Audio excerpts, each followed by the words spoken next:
नमस्कार, आप देख रहे हैं आज की खबर। मैं हूं प्रीति सिंह। अगले आधे घंटे में आपको रूबरू कराएंगे देश और दुनिया की तमाम अहम खबरों से। बुलेटिन की शुरुआत हेडलाइंस के साथ। लोकसभा से 2022-23 के लिए रेल मंत्रालय के अनुदान मांगे पारित। रेल मंत्री ने दिया चर्चा का जवाब, कहा रेलवे के निजीकरण का कोई सवाल नहीं। राज्यसभा में जनजातीय कार्य मंत्रालय के कामकाज पर चर्चा।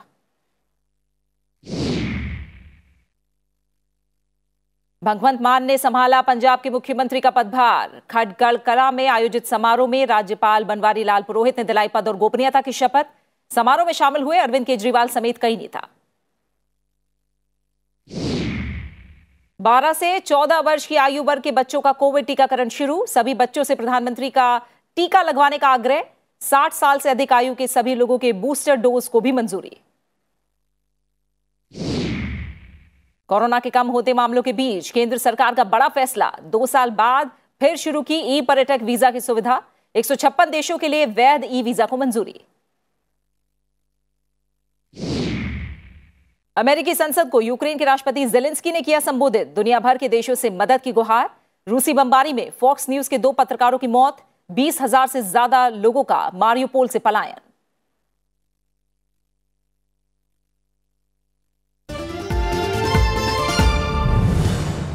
और हेडलाइंस के बाद एक नजर उन खबरों पर जो दिन भर सुर्खियों में रही। ऑस्ट्रेलियाई संसदीय प्रतिनिधिमंडल ने आज उपराष्ट्रपति और राज्यसभा सभापति एम वेंकैया नायडू से मुलाकात की। इस दौरान आपसी हितों से जुड़े मुद्दों पर विस्तार से चर्चा हुई। सभापति ने कहा कि भारत और ऑस्ट्रेलिया के संबंध 7 दशक पुराने हैं, जो दोनों देशों के लिए खास महत्व रखते हैं। श्रीलंका के वित्त मंत्री भारत दौरे पर हैं। आज उन्होंने प्रधानमंत्री नरेंद्र मोदी से मुलाकात की। इस दौरान दोनों नेताओं के बीच आपसी हितों से जुड़े मुद्दों पर विस्तार से चर्चा हुई। जम्मू कश्मीर में श्रीनगर शहर के बाहरी इलाके में सुरक्षा बलों और आतंकवादियों के बीच मुठभेड़ में 3 आतंकवादी मारे गए। मुठभेड़ स्थल से हथियारों और गोला बारूद समेत आपत्तिजनक सामग्री बरामद हुई है।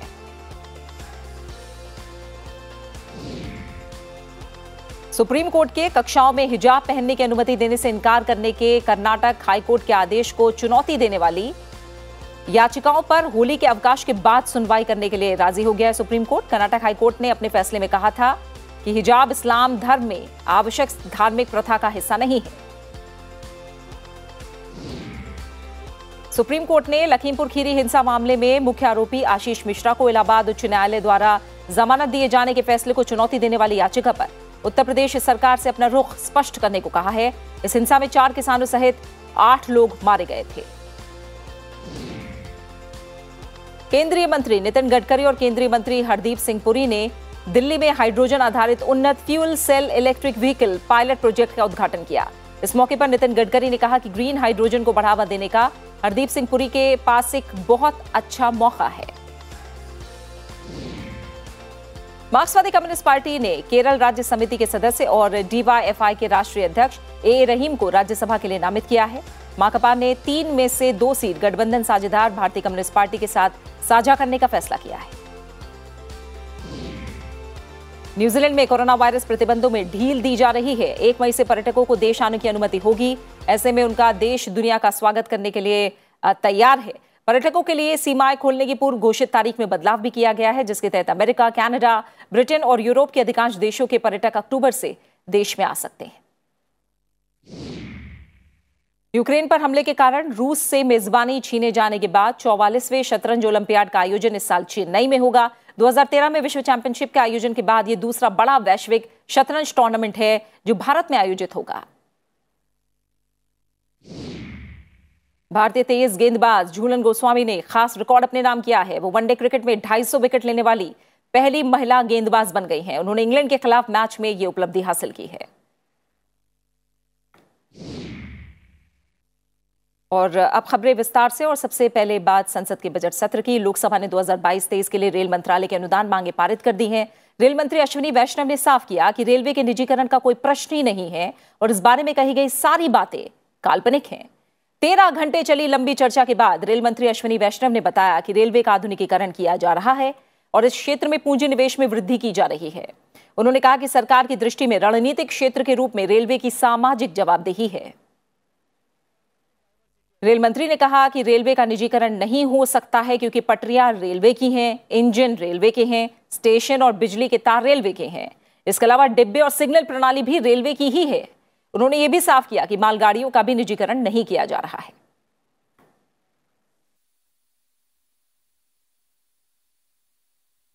ये एकदम प्योर हाइपोथेटिकल पॉइंट है सदस्यों की तरफ से जिन्होंने उठाया है। मैं निवेदन करूंगा अध्यक्ष जी, ट्रैक किसका है? ट्रैक भारतीय रेलवे का है। पटरी किसकी है? रेलवे की है। स्टेशन किसका है? रेलवे का है।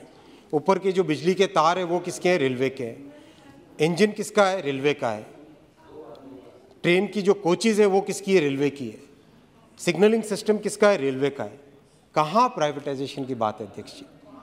कहीं कोई प्राइवेटाइजेशन की बात नहीं। मेरे पूर्ववर्ती माननीय मंत्री श्री पीयूष जी गोयल ने सदन के फ्लोर पे क्लियरली कहा था कि रेलवे एक ऐसा कॉम्प्लेक्स ऑर्गेनाइजेशन है, इसमें कहीं पर भी प्राइवेटाइजेशन की कोई बात ही नहीं है।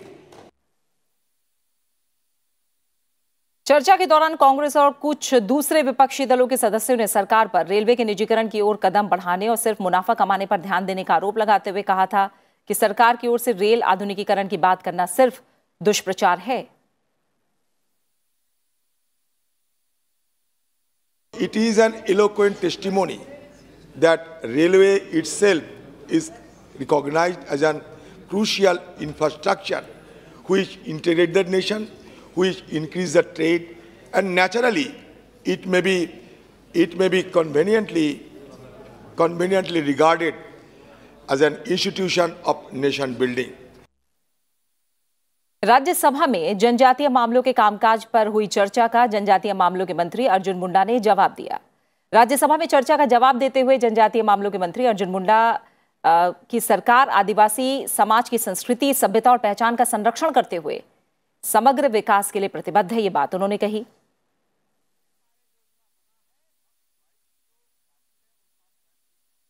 हम क्षेत्र में जाके काम करते हैं, हम वहां पहुंच करके देखते हैं कि वास्तविक रूप से जिनके लिए कार्य योजना बना है उनके लिए वो उपयोगी सिद्ध हो रहा है या नहीं। ऊपरी तौर से बात करना और योजना बना करके सिर्फ आप आंकड़ों की खेती करते हैं। लंबे कालखंड तक यही बताने में लगे रहे कि हमने इतना दिया, इतना लिया, इतना किया, कितना पहुंचा इसका तो हिसाब आपने दिया ही नहीं। और यदि आपने कभी कहा भी, स्वीकार भी किया कि 100 रुपया में 15 रुपया पहुंचता है, 85-50 पाइपलाइन में फंस जाता है। चर्चा में भाग लेते हुए विधि और न्याय मंत्री किरेन रिजिजू ने कहा कि सरकार ने पिछले 8 वर्षों के दौरान जनजातीय लोगों के कल्याण के लिए ऐतिहासिक कदम उठाए हैं। फ्रीडम फाइटर है, उसको ढूंढ के आज उसका नाम में हम लोग अलग अलग चीज किया जा रहा है और स्मारक भी बनाया जा रहा है। इसी प्रकार से बाकी देशों में जो जैसे अलग अलग देशों का अपना एक प्राउड होता है, अपना ट्राइबल, अपना कम्युनिटी, हर देश का होता है। हमारा भी अपना देश में किसी समुदाय को, किसी ग्रुप को, किसी ट्राइबल कम्युनिटी को अगर पीछे छोड़ेंगे तो देश जितना भी आगे बढ़े, लेकिन एक वर्ग पीछे छूट जाएंगे तो किसी को भी अच्छा नहीं लगेगा। इसके अलावा चर्चा में कई और दलों के सांसदों ने भी हिस्सा लिया। सांसदों ने जनजातीय मामलों में शिक्षा को बढ़ावा देने, बजट में जनजातीय मामलों के मंत्रालय के लिए आवंटन समेत कई मुद्दों को उठाया। You speak only for the tribals by your tongue, the heart of heart. You are not for them. You are not for them. Do you know the meaning of Jal, Jameen, Jungle? Do you know about it?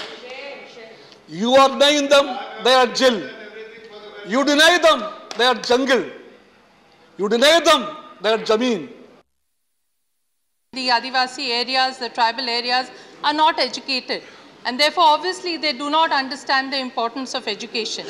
And even if we provide schools in the vicinity or we provide residential schools, we find that the parents are not keen on sending their children to school. Instead, they would send them for remunerative employment. And therefore, we will have to create massive awareness amongst the adult population in the tribal areas.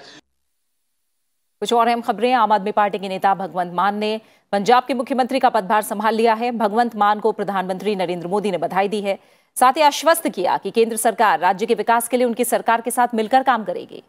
राज्यपाल बनवारी लाल पुरोहित ने महान स्वतंत्रता सेनानी भगत सिंह के पैतृक गांव खटकड़ कला में आयोजित शपथ ग्रहण समारोह में भगवंत मान को पद और गोपनीयता की शपथ दिलाई। मैं भगवंत मान ईश्वर की सौं चुकता हाँ कि मैं कानून द्वारा स्थापित भारत के संविधान के प्रति सच्ची श्रद्धा ते निष्ठा रखांगा। भगवंत मान ने पंजाबी भाषा में शपथ ग्रहण की। आम आदमी पार्टी के नवनिर्वाचित विधायकों के अलावा दिल्ली के मुख्यमंत्री अरविंद केजरीवाल, उप मुख्यमंत्री मनीष सिसोदिया और दूसरे वरिष्ठ नेता पीले रंग की पगड़ी पहनकर शपथ ग्रहण समारोह में शामिल हुए। इसके बाद मुख्यमंत्री भगवंत मान को पंजाब सिविल सचिवालय में गार्ड ऑफ ऑनर दिया गया। ਤੁਹਾਡੇ ਵਰਗਿਆਂ ਐਂ ਰਹਾਂਗੇ और ਕੰਮ ਕਰਾਂਗੇ। बेरोजगारी तो लैके खेती, व्यापार, करप्शन, स्कूल, हस्पताल बहुत ताणी उलझी पई है। रेह दी बोरी हुंदी है जिहड़ी जे उहनूं उठे पासियों खोलण लग जाओ तां अद्धा दिन लग जांदा है। जे किते उहदा एक सिरा लभ जे इधरले पासियों वो अद्धे सेकंड च खुल जाती है। आपां इस उलझी हुई ताणी दा सिरा लभांगे, सही वाला सिरा। और इस बीच पंजाब के राज्यपाल बनवारी लाल पुरोहित ने डॉक्टर इंदरबीर सिंह निज्जर को पंजाब विधानसभा का प्रोटेम स्पीकर नियुक्त किया है। दूसरी तरफ विधानसभा चुनाव में जीत के बाद आज गोवा और मणिपुर के कार्यवाहक मुख्यमंत्रियों ने प्रधानमंत्री नरेंद्र मोदी से मुलाकात की। गोवा के मुख्यमंत्री प्रमोद सावंत और गोवा बीजेपी की टीम ने प्रधानमंत्री नरेंद्र मोदी से मुलाकात की। प्रधानमंत्री ने इस दौरान राज्य की सेवा के लिए फिर से जनादेश देने के लिए गोवा के लोगों का आभार जताया। साथ ही गोवा की प्रगति के लिए काम करने की नसीहत दी। मणिपुर के कार्यवाहक मुख्यमंत्री एन बीरेन सिंह ने भी प्रधानमंत्री नरेंद्र मोदी से मुलाकात की। प्रधानमंत्री ने उन्हें विधानसभा चुनाव में जीत के लिए बधाई दी और कहा कि बीजेपी मणिपुर के लोगों की आकांक्षाओं को पूरा करने के लिए और अधिक मेहनत करेगी। मणिपुर के कार्यवाहक मुख्यमंत्री एन बीरेन सिंह ने दिल्ली में केंद्रीय गृह मंत्री अमित शाह और रक्षा मंत्री राजनाथ सिंह से भी मुलाकात की।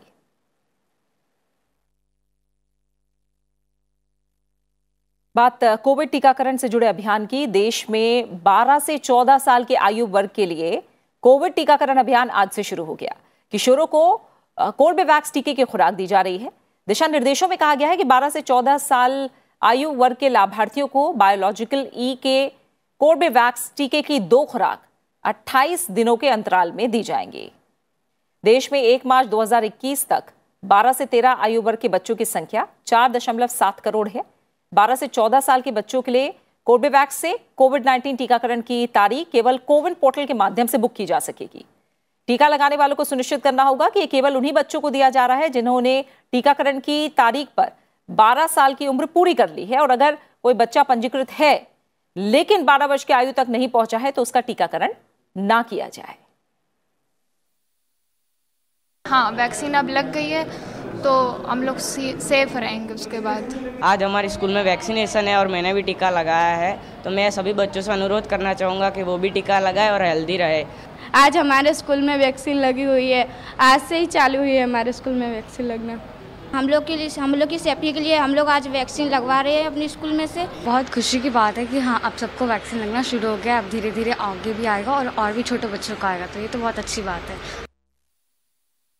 वहीं प्रधानमंत्री नरेंद्र मोदी ने 12 से 14 साल के किशोरों से कोविड-19 रोधी टीके की खुराक लेने का अनुरोध किया है।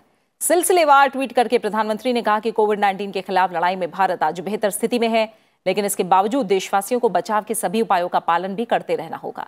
उन्होंने कहा कि भारत का टीकाकरण अभियान दुनिया में सबसे बड़ा और विज्ञान पर आधारित है और देश में अब तक कोविड-19 रोधी टीके की 180 करोड़ से अधिक खुराकें दी गई हैं, जिनमें से 15 से 17 आयु वर्ग के किशोरों को दी गई 9 करोड़ से अधिक खुराक और 2 करोड़ से अधिक एहतियाती खुराक भी शामिल हैं। इसके अलावा सरकार ने 60 साल से अधिक आयु के लोगों को एहतियाती खुराक यानी एक तरह से बूस्टर डोज देने के लिए अन्य बीमारियों से पीड़ित होने की शर्त हटाने का भी फैसला किया है। इसके साथ ही 60 साल और उससे अधिक आयु के लोगों को अब बूस्टर डोज दी जा सकती है और कोविड रोधी टीके की दूसरी खुराक देने की तारीख से 9 महीने पूरे होने के आधार पर यह एहतियाती खुराक दी जाएगी। भारत ने कोविड महामारी के चलते 2 साल तक स्थगित रखने के बाद 156 देशों के नागरिकों को दिए गए सभी वैध 5 वर्षीय ई पर्यटक वीजा और सभी देशों के नागरिकों को नियमित कागजी वीजा को तत्काल प्रभाव से बहाल कर दिया है। इन 156 देशों के नागरिक भी वीजा नियमावली 2019 के अनुसार नए ई पर्यटक वीजा जारी करने के पात्र होंगे। 5 साल की वैधता के साथ सभी देशों के विदेशी नागरिकों को जारी वैध नियमित पर्यटक वीजा जो मार्च 2020 से निलंबित थे वो बहाल हो जाएंगे। पात्र देशों के नागरिकों को समय समय पर लगाए गए प्रतिबंधों के अधीन 5 साल की वैधता तक का ताजा नियमित पर्यटक वीजा भी जारी किया जाएगा। वर्तमान में वैध लंबी अवधि का नियमित पर्यटक वीजा जो मार्च 2020 से निलंबित है अमेरिका और जापान के नागरिकों के लिए बहाल हो जाएगा। अमेरिका और जापान के नागरिकों को ताजा लंबी अवधि का पर्यटक वीजा भी जारी किया जाएगा।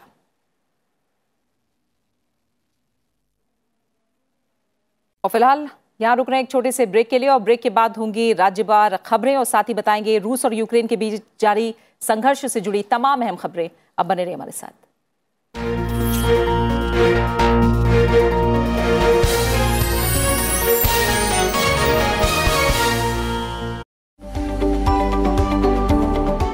We all know the importance of good health, but often we don't know how to achieve it. There's plenty of information available, but again, we don't know what is right and what is wrong. To know the truth and get your answers straight from some of India's top specialists, join me, Dr. Amrish Mittal, on Healthy India, only on Sansad TV. आपके सांसद में इस बार देखिए, संसद में अपनी 100% उपस्थिति दर्ज करवाने वाले मुंबई उत्तर पूर्व संसदीय सीट के सांसद मनोज कोटक की कहानी उन्हीं की जुबानी। जब प्रवास शुरू होता है तो ऐसे हमारे भारतीय जनता पार्टी के सेवालय पूरे क्षेत्र में खुले हुए, बारी बारी अलग अलग दिनों में इन सेवालयों में जाके भी वहाँ के स्थानिक लोगों को, जिनको हम पहले से सूचना करते कि इस दौरान इस दिन हम मिलेंगे, तो वहाँ भी बैठकर उनकी समस्याओं को सुनते हैं। शुक्रवार शाम 7:30 बजे सिर्फ संसद टीवी पर।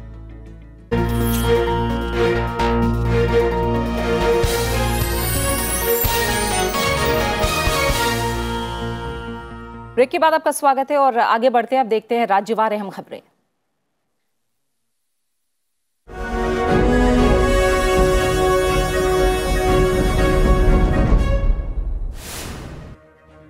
हरियाणा के मुख्यमंत्री मनोहर लाल खट्टर ने विधानसभा में आज किसानों के मुद्दे पर जवाब दिया। उन्होंने पीएम फसल बीमा योजना को बढ़ावा देने की बात कही और उसका लाभ नहीं मिलने वाले किसानों से रजिस्ट्रेशन करवाने की अपील की। मुख्यमंत्री ने कहा कि प्रदेश में विकास के काम तेजी से चल रहे हैं। असम में आज वित्त मंत्री अजंता नियोग ने वित्तीय वर्ष 2022-23 के लिए 600 करोड़ रुपए का बजट पेश किया। सरकार ने पुराने वालों पर ग्रीन टैक्स लगाने का प्रस्ताव पेश किया, साथ ही विभिन्न सेवाओं की दरों में वृद्धि करने की बात कही। केरल विधानसभा ने एलआईसी में हिस्सेदारी बेचने के केंद्र के कदम पर चिंता जताई और इसे सरकार के अधीन बनाए रखने का अनुरोध करते हुए आम सहमति से प्रस्ताव पारित किया है। मुख्यमंत्री पिनराई विजयन ने विधानसभा में यह प्रस्ताव पेश किया। उन्होंने कहा कि एलआईसी को निजी हाथों में देना देश के हित में नहीं होगा। आंध्र प्रदेश विधानसभा का बजट सत्र 7वें दिन भी जारी रहा। इस बीच टीडीपी के सदस्यों ने अपना आंदोलन जारी रखा और पश्चिम गोदावरी जिले में जंगा रेड्डी गुंडे की घटना पर बहस पर जोर दिया। महाराष्ट्र सरकार ने बाल कल्याण योजना से राज्य में अनाथ और बेघर बच्चों के लिए मासिक भत्ता को बढ़ाकर 2,500 रुपए कर दिया है। राज्य के मंत्री यशोमती ठाकुर ने विधानसभा को ये जानकारी दी। उन्होंने कहा कि राष्ट्रीय बाल अधिकार संरक्षण आयोग नवंबर 2021 से अनाथ और बेघर बच्चों का सर्वेक्षण कर रहा है। ओडिशा विधानसभा का बजट सत्र 25 मार्च से शुरू होने जा रहा है। बजट सत्र के दौरान हर दिन 5 घंटे कामकाज होगा। बजट सत्र को 2 भागों में विभाजित किया गया है। पहला भाग 31 मार्च तक जारी रहेगा। पश्चिम बंगाल की मुख्यमंत्री ममता बनर्जी ने प्रधानमंत्री नरेंद्र मोदी को पत्र लिखकर यूक्रेन के छात्रों को सरकारी मेडिकल कॉलेजों में इंटर्नशिप और देश के निजी मेडिकल कॉलेज में प्रवेश के लिए समायोजित करने और अनुमति देने का सुझाव दिया है। उन्होंने यूक्रेन से लौटे छात्रों से भी मुलाकात की। आंध्र प्रदेश के मुख्यमंत्री जगन मोहन रेड्डी ने आज सरकार की प्रमुख योजना जगन्ना विद्या दिवेना के तहत 10,82,000 छात्रों को 708 करोड़ रुपए वितरित किए। सरकार की ओर से गरीब और वंचितों के लिए शिक्षा को और अधिक सुलभ बनाने के लिए पूर्ण शुल्क प्रतिपूर्ति लागू की गई थी। त्रिपुरा के मुख्यमंत्री बिप्लब कुमार देव ने अपने आवास पर चाय बागान के श्रमिकों से मुलाकात की। मुख्यमंत्री ने उनसे राज्य के समग्र विकास पर आधारित जन कल्याणकारी कार्यों को और बेहतर बनाने के लिए राज्य सरकार की नीतियों और योजनाओं पर उनकी प्रतिक्रिया जानी। कांग्रेस नेता नवजोत सिंह सिद्धू ने पार्टी की पंजाब इकाई के प्रदेश अध्यक्ष पद से इस्तीफा दे दिया है। कांग्रेस अध्यक्ष सोनिया गांधी ने हालिया विधानसभा चुनाव में कांग्रेस की करारी शिकस्त के बाद बड़ी कार्रवाई करते हुए 5 चुनावी राज्यों के पार्टी अध्यक्षों से इस्तीफा देने को कहा था।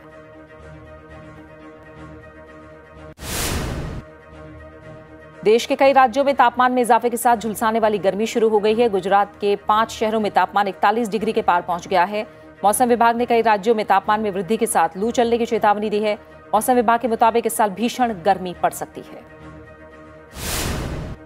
भगवान श्री कृष्ण की नगरी में होली के इस अवसर पर हर कोई रंगों से सराबोर है। वृंदावन के गोपीनाथ मंदिर में विधवाओं ने अपने आराध्य के सामने होली खेली।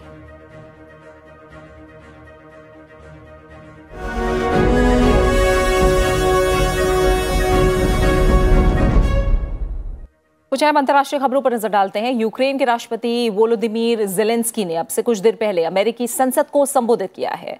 राष्ट्रपति जेलेंस्की ने रूस के खिलाफ मदद के लिए अमेरिकी संसद से अपील करते हुए पर्ल हार्बर, 9/11 हमलों का जिक्र किया। उन्होंने अपने संबोधन में दुनिया भर के देशों से रूस के खिलाफ कड़े कदम उठाने की अपील की। राष्ट्रपति जेलेंस्की ने कहा कि अमेरिका को रूसी सांसदों पर प्रतिबंध लगाना चाहिए, रूस से आयात रोक देनी चाहिए। उनके संबोधन का सीधा प्रसारण यूएस कैपिटल में किया गया, जो रूस को रोकने की उनकी लड़ाई में एक अनोखी रणनीति में महत्वपूर्ण माना जा रहा है। उन्होंने पिछले हफ्ते ब्रिटेन के हाउस ऑफ कॉमन्स में संबोधन के दौरान विंस्टन चर्चिल और हेमलेट का जिक्र किया था। युद्ध के 3 हफ्ते बीतने पर राष्ट्रपति जेलेंस्की ने दुनिया भर का ध्यान आकर्षित करने के लिए अपने जन अभियान का सहारा लिया।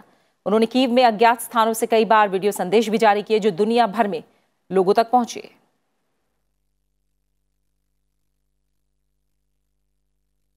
वहीं रूसी सेना से घिरे यूक्रेन के मारियोपोल से एक मानवीय गलियारे के जरिए करीब 20,000 लोगों ने बंदरगाह शहर छोड़ दिया है। इससे पहले अब तक इतनी बड़ी संख्या में लोगों ने यहां से पलायन नहीं किया था। इस बीच रूसी बलों ने कीव पर बमबारी तेज कर दी है। इस बीच संयुक्त राष्ट्र ने बताया कि यूक्रेन में जारी युद्ध में करीब 700 लोगों की मौत हो चुकी है, लेकिन वास्तविक संख्या इससे ज्यादा हो सकती है। यूक्रेन में फॉक्स न्यूज के लिए काम करने वाले एक अनुभवी वीडियोग्राफर और 24 साल के एक यूक्रेनी पत्रकार की मौत हो गई है। कीव के बाहर उनके वाहन में आग लग गई थी। रूस के यूक्रेन पर हमला करने के बाद से युद्ध संबंधी खबरों को कवर कर रहे 3 पत्रकारों की मौत हो चुकी है। इस बीच पोलैंड, चेक गणराज्य और स्लोवेनिया के नेता युद्धग्रस्त देश के प्रति मजबूत समर्थन दिखाने के लिए यूरोपीय संघ के मिशन पर कीव पहुंचे हैं।